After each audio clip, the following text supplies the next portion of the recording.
I am Doug Bunch, the U.S. Public Delegate to the United Nations. Ambassador Thomas-Greenfield might question whether I took her job. But thank you, Madam President, for that kind introduction. It's an honor to represent the U.S. mission to the United Nations today and meet all of you, students and young professionals engaged in strengthening our transatlantic relationships. I also want to congratulate NATO representatives and really all of you here. Our alliance has never been stronger and continues to grow with Finland's and soon, we hope, Sweden's accession. NATO has never been more relevant than it is today, and our work at the U.S. mission to the United Nations in New York demonstrates that.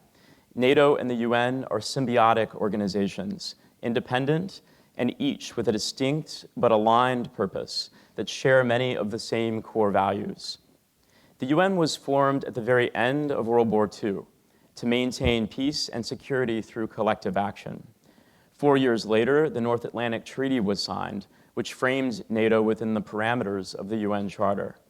Principles of peaceful resolution to conflict, but also the right to collective defense, are inherent in both organizations' founding documents. And over the decades since the founding of both organizations, they've worked ever more closely together, whether in supporting peacekeeping missions, or disaster relief operations, or working under UN mandates in conflict zones like Yugoslavia, Afghanistan, and Iraq. One key and obvious difference between the organizations, however, is that Russia was one of the founding members of the United Nations, holding veto power in the Security Council, which has made Russia's actions in Ukraine, its flagrant violations of the UN Charter, all the more appalling, both within the UN and to our NATO partners. The US warned of the troubling signs of a possible invasion by Russia before it occurred, and we convened urgent meetings, including at the OSCE, the bilateral US-Russia Strategic Stability Dialogue, the NATO-Russia Council, and the UN Security Council, all in an effort to find a peaceful resolution through diplomacy and dialogue. 1 week before Russia's invasion, Secretary Blinken addressed the UN Security Council, warning of Russia's intent, which was roundly denied by Russia's UN representative.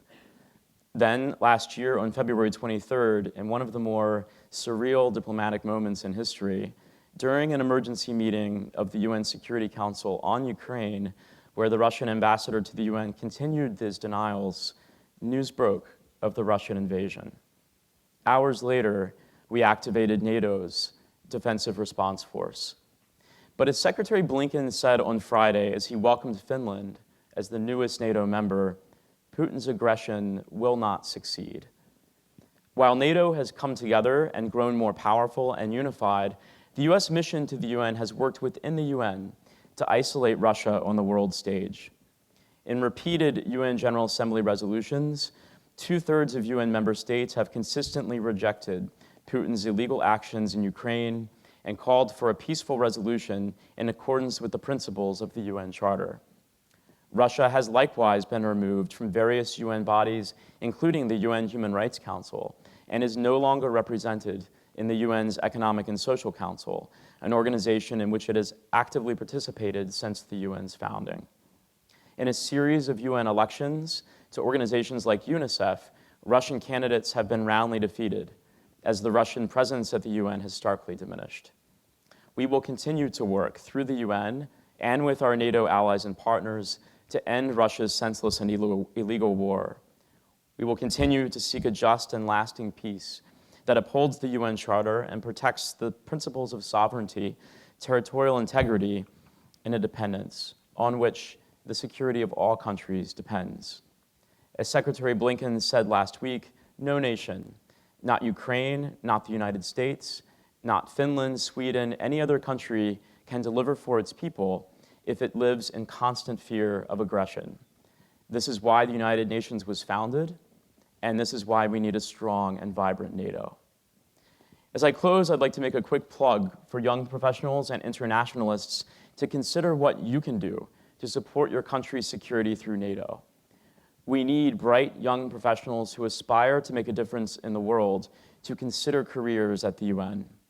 Some of our strategic adversaries have been quite aggressive and effective at filling the ranks of many UN offices with their own citizens. We'd like to see citizens of the United States and those of our democratic partners and allies also fill positions at the UN and help make a difference in the world. Visit iocareers.state.gov to read more about opportunities to work at the UN and the UN's careers and internship page at careers.un.org.